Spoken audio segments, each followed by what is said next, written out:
Hi guys, in this video I'll show you how to build these great little traditional Russian IZBAs complete with plaster walls and thatched roof for your gaming table. So let's get right to it. Okay everybody, what I'm using for the base of the house is these garden stakes. I've already cut this one to length here, the lengths I want to see. These are actually garden stakes you can buy at the dollar store. It's like a thin plied material. It's very strong, and yet it'll be strong enough for our base. So whatever lengths you want, just cut that out. I actually cut out 2.5 by 3.5 here. So break out your pieces that you want to use and then glue those together.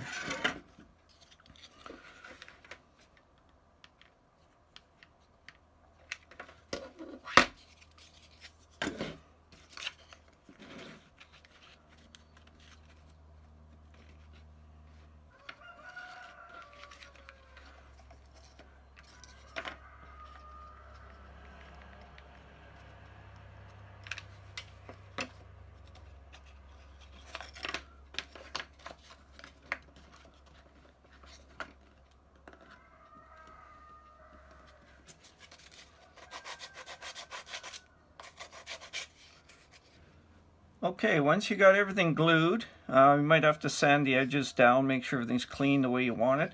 We're going to put a coat of paint on it. Our base coat of paint, I'm just using a parchment off-white kind of color.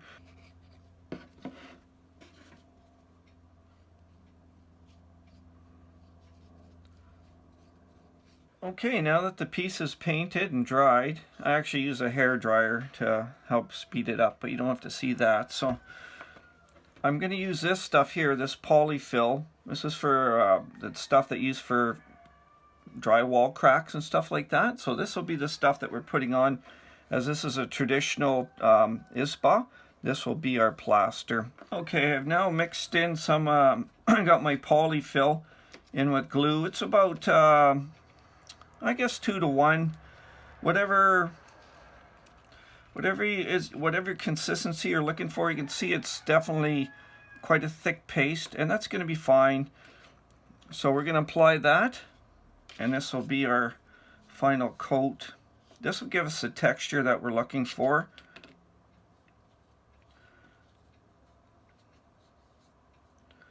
So I'll apply that on here, and you can dapple it and move it around. Because of the glue, it'll give you, it dries normally pretty quick, so the glue will hopefully offset the drying time a bit here, so it doesn't just set up right away. So I'll place that on there, and you can stip a little bit, put some texture into it, so it's just not all flat. If you want all flat, just stick with the paint application. You can see just straight paint is flat. But I'm doing this, I like the texture of it. I like that it adds the depth, and I think it adds original coloring to it, the piece.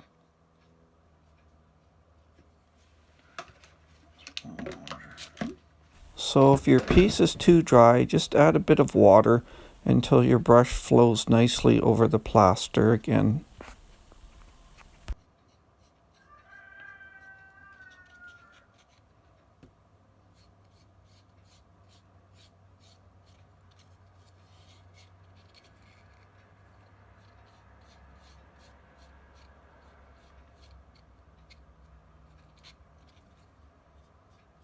Okay, now that the piece is all dry, I'm going to do a bit of weathering. This is totally optional if you want to do this or not. I have a dark brown oil pastel and a fairly coarse brush. So I just pick up a bit. It's kind of like almost like a dry brushing. Just pick up a bit on your brush and just go over your piece and just basically brush it on there. So like I say, totally optional if you want to do this or not. I like it. I tried the pieces with just straight out, and I found they were too clean.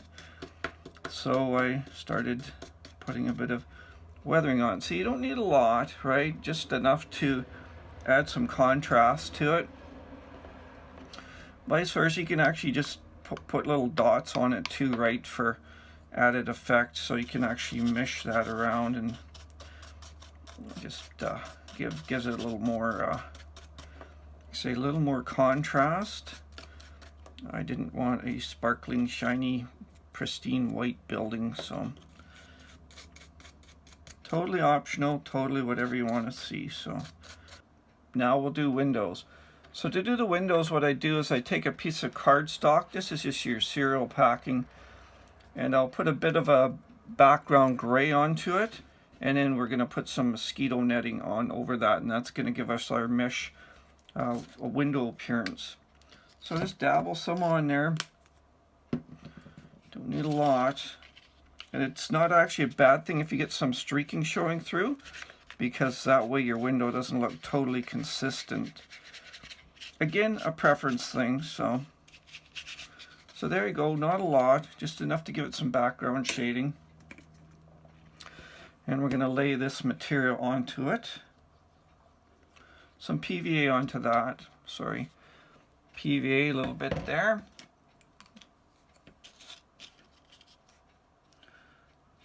Spread it around a bit.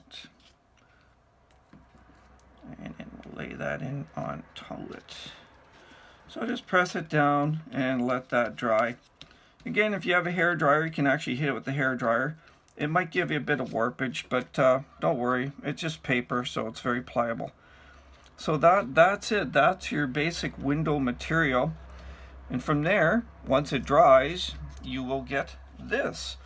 So this is a section I did prior, and then basically you just start chopping it out. So get your scissors out and start cutting. The only thing to watch is when you start cutting it, just watch the edge here. Make sure you leave a clean edge every time, because once you cut it once, you're going to get these little end bits here, right? So you don't want that. So yeah, every time you got to cut a nice clean edge onto it. And then what will happen is eventually you'll have a whole bunch of little windows. I go for multiple size windows here. I've already cut these guys out. And so you get all your windows laid out. I like different sizes, actually. I prefer several different sizes. And so now we're just going to stick the windows on quick. So usually 2 windows per side is my sort of go-to number, I guess.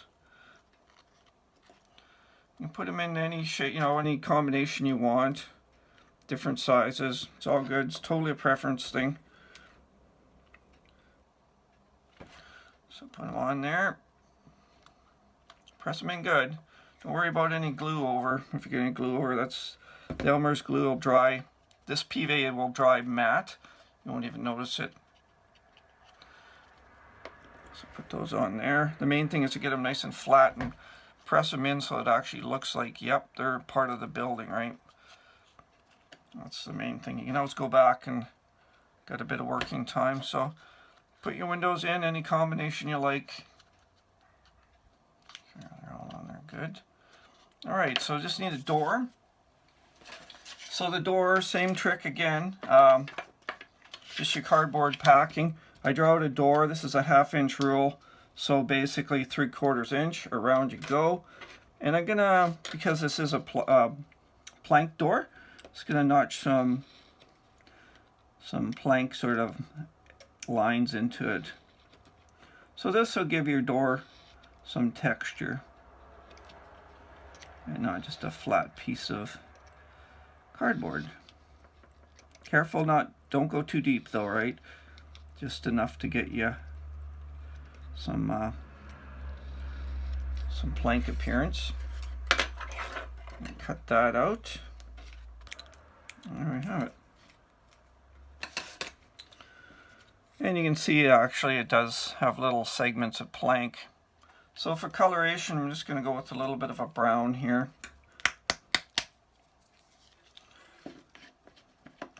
I'm going to want a dilute brown, so I don't want, what I'm going to do is just dab a bit on there. Don't need a super heavy shot. Some of these, sometimes better to have a little contrast onto the piece. It actually looks more authentic if there's some other color showing through. So it's not necessarily a bad thing. And you can see the paper actually absorbed that color, wicks it up quite well. But you see there's a little bit of other still background color showing. So that's our door. So now we'll just get some glue onto the door. And depending on the size of the building, you can put 2 doors if you want, or wherever you want to put them. Of course, if you got to plan a bit ahead with your windows, right, to leave room for doors. So you could actually put another door here if you're so inclined. This building's large enough that it'll support 2 doors. Make sure so you press everything down. You can even smear the glue on there. It's not going to hurt anything. Give it extra protection. Okay, to make the roof, I use a thin cardboard material. I call it a 1-ply cardboard. This is actually from a small appliance, but it's strong enough and flexible enough. That's what I make my roofs out of. So for the actual piece, what we want to do first off, we want to find the center of the piece, and in this particular case it's 34 millimeters. So measure across, find the center, and then we're going to mark that, and then that'll be our vertical center. So once you mark that out, so you got that marked, now you can see where your center is on your vertical, for vertical. And what we're going to do there is we're going to figure out how high to make our roof. In this particular case, we're going to go up about 1 inch. So about there, say. So that would be 40 millimeters. So what that'll do is tell you exactly how long your roof's going to be. And then we're going to add a 10 millimeter overlap to that. It's normally 1 inch. It's a little bit lower, but you can decide whatever you want. But that's center. So obviously you can make a steeper roof, or you can make a shallower roof. That's up to you. And then what you do is just add 10 millimeters at the bottom of that measurement, and that'll be the length of your roof. So in this particular case, I'm going to go with 50 millimeters, and that'll give me a 10 millimeter overlap. So I'm going to 40 millimeters to the edge. You can see 40 millimeters there to the edge, and then 10 millimeters overlap. So I wrote down a few of those measurements just for your reference. So, and then basically, if you can make as many buildings as you want off of these patternings, right, with these measurements. So you got your length, your width, and of course the center of roof. And the 80 millimeters is going to be the width of the roof at the bottom. Unfortunately, this roof's a little bit more tricky. It's not your standard up and down kind of roof like an A-frame, because it does have this other angle. So how you get the 80 millimeters is you put, this is already pre-cut, by the way, but we'll get into that in a sec.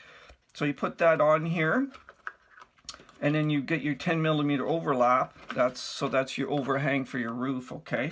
So you measure that down, and it's just nominal. So there's a 10 millimeter overlap, and then you look at the distance of that across the bottom of your roof, and there's your 80 millimeters.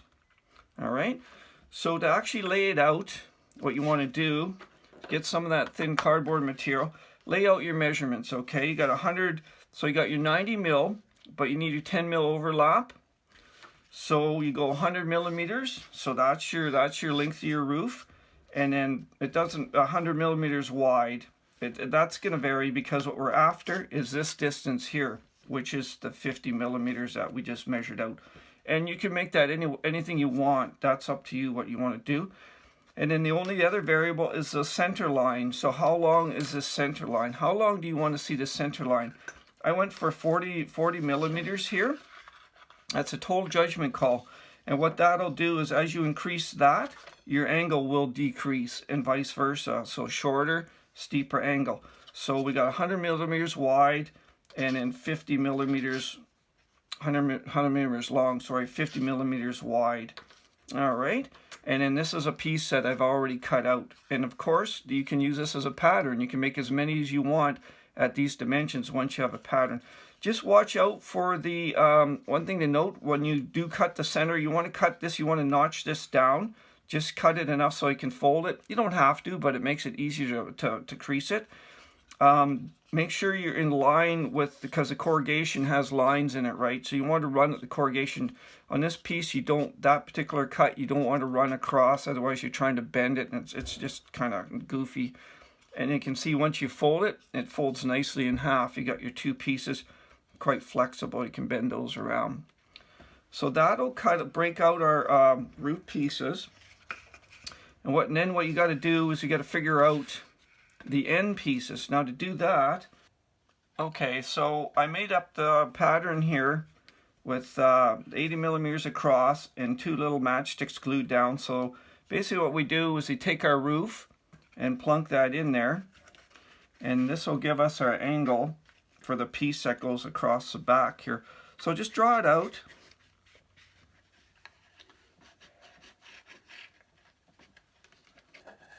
There you go. Doesn't have to be exactly pretty, okay, because we're gonna cover it all with material anyway. But there you go. So there's the what you want to see for your angle and stuff like that. So you can cut that out, and then that'll give you a template. And what you will get is you can start knocking out as many pieces as you want. So this is the cutout pieces here. And there's your actual top, right? So now you got your end pieces and your top. So actually we'll use this guy to hold it, and we'll start putting our end pieces on. Like I say, once you got a pattern, you can make as many as you want because they're all the same dimensions. That'll be up to you. If you vary anything, of course, just keep it as a pattern. So now we're going to put the end pieces on. You can actually use this thing as, like I say, a holder, and we're just going to glue this all on nicely here, sort of thing. And make sure it's flat, right? It doesn't have to be exact, because like I say, we will be putting some fabric on the top. And of course, it doesn't have to be pretty either, because we're going to go inside and glue inside here in a minute too. So just enough to get it held together, and we'll go from there.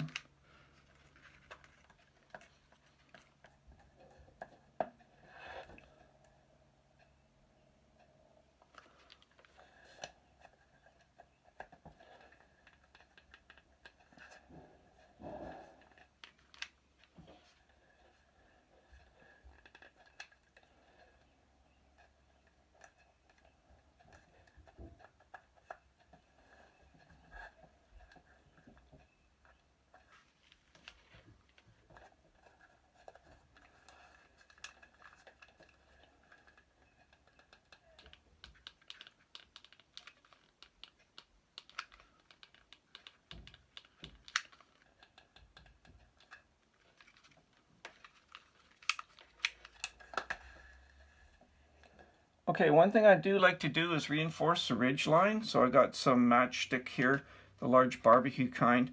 I just like to put a bit of reinforcing in the bottom of it here.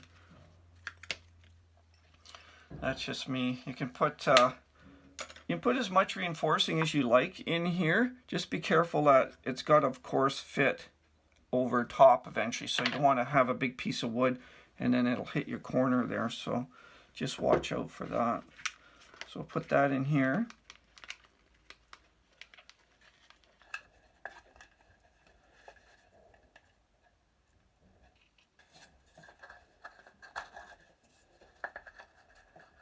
Like I said, it doesn't have to be pretty, everybody, because basically you're going to cover it with fabric.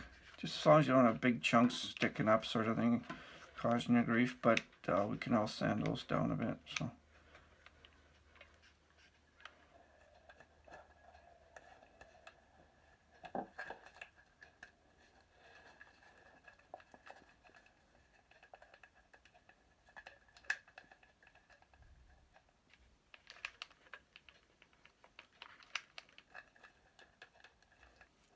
All right, so there's our basic gluing job on the roof here. And like I say, if there's any pieces that are sticking out too much, say you're like, well, I don't really like that, you can, a couple options, you can trim it down. So you can just trim it down. Like I say, it doesn't have to be perfect. And you can always put some more glue, right? So you can trim it down, or you can use a sanding block. But so there you go. You can just give it a quick trim. All right. So there's our base roof, guys, right there. So just to try it out for fit, you got your base house, your base of your house, and there you go. A nice clean fit. And this is where I'm saying watch your glue over. You don't want to put a whole like a piece of wood or something into that. and if you want it so that'll sit nicely, right? And all right, so let's get our fabric onto this. You can use teddy bear fur, fake fur, or faux fur. So the fabric here, this is just like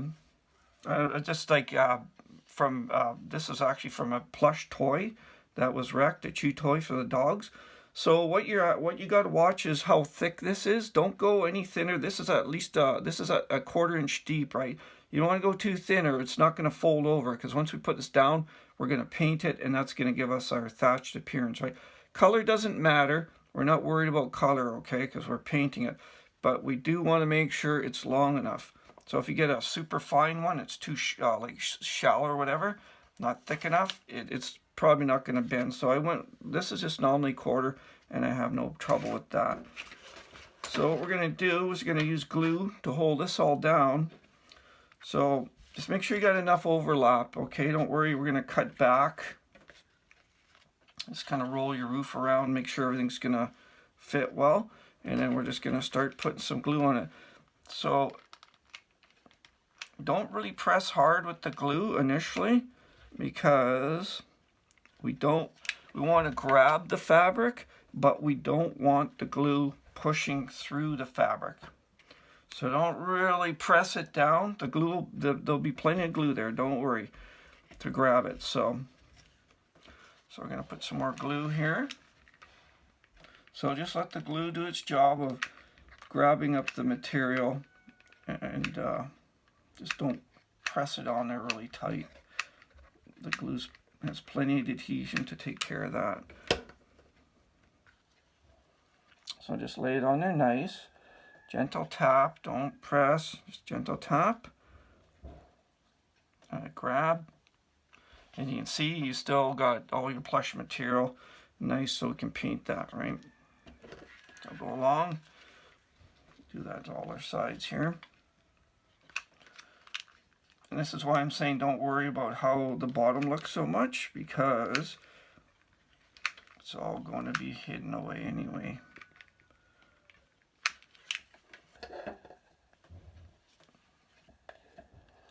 Just gentle tap. So we're just going to go back, make sure these edges here, because we're trying to get the base material on, so we can just redo our edges a bit.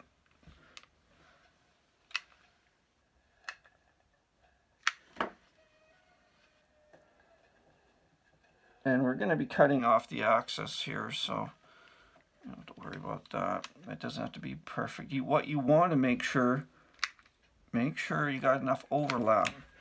You don't want to be short on material, because then it's going to look kind of goofy, right? You can always, if you have too much, you just trim, and then you can always trim a bit more. But if you cut off too much initially, you can't put it back. It's gone. So just make sure you got enough.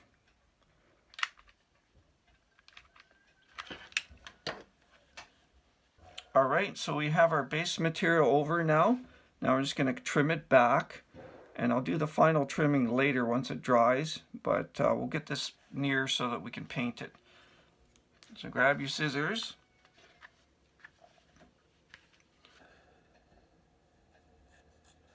And just cut around it. Leave about a 1/4 inch. I normally leave about a 1/4 inch.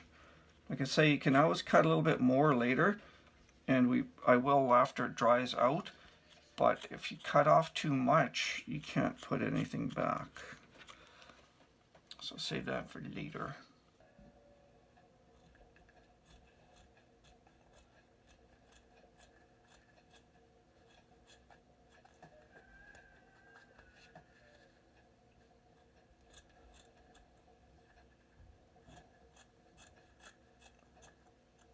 Okay, now that the roof is all assembled with the fabric on top of it, I'm going to paint it. I leave the roof off to last just because painting it can be a bit messy, and you don't have to worry then about getting any paint on your bottom piece here. And then I just hot glue it together as the last step, and then you're not going to get any paint on that guy where you don't want. So I'm going to use a burnt umber. I just got a burnt umber for the undercoat here. And I don't use any glue. I'm just going to put the paint on straight, If you use glue, you can use glue also, PVA glue in this if you wish, but what I found happens is the fabric gets pulled down too much. As you see, it's pulling it down already, and what you're after is that nice kind of rough looking pile of thatch material on your roof, right? So I found the glue would mat it down too much, and I just used to stick to straight paint. So you can already see that starting to pop out, that beautiful thatch looking texture there, and that's what you're after. So once that dries, that'll actually stay like that. So just keep putting your paint onto it. And like I say, it doesn't matter what base color your material started out as, because you're just going to paint it anyway. So just pull it down just like it naturally would lie on the roof.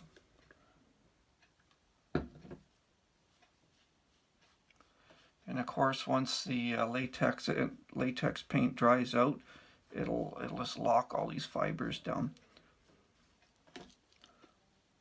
and it'll keep that, be very durable and keep that look.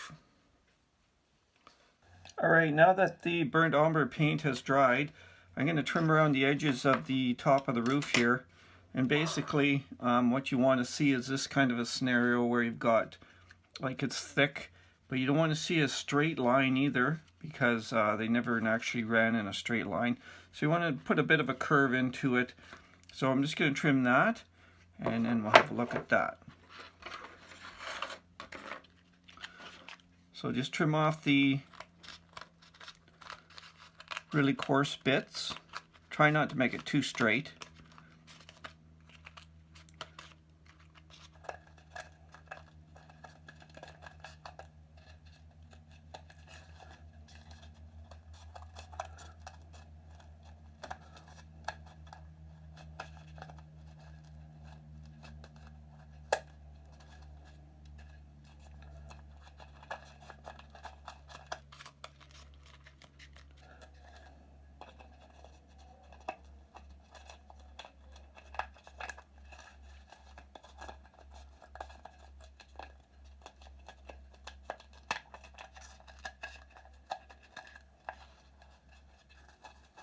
Alright, to do the final painting on the piece, I've got 3 colors here I'm going to dry brush.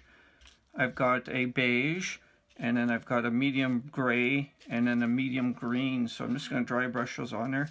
You can use any coloration you like. Remember, it is just paint, so if you don't like what you've got, you can just do it over again.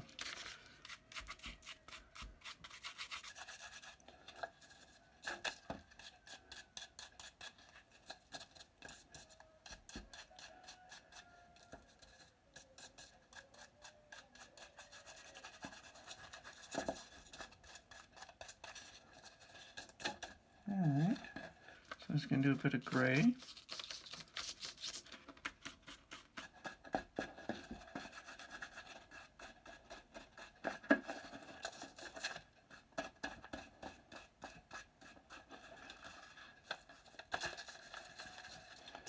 And I'll end with a bit of green.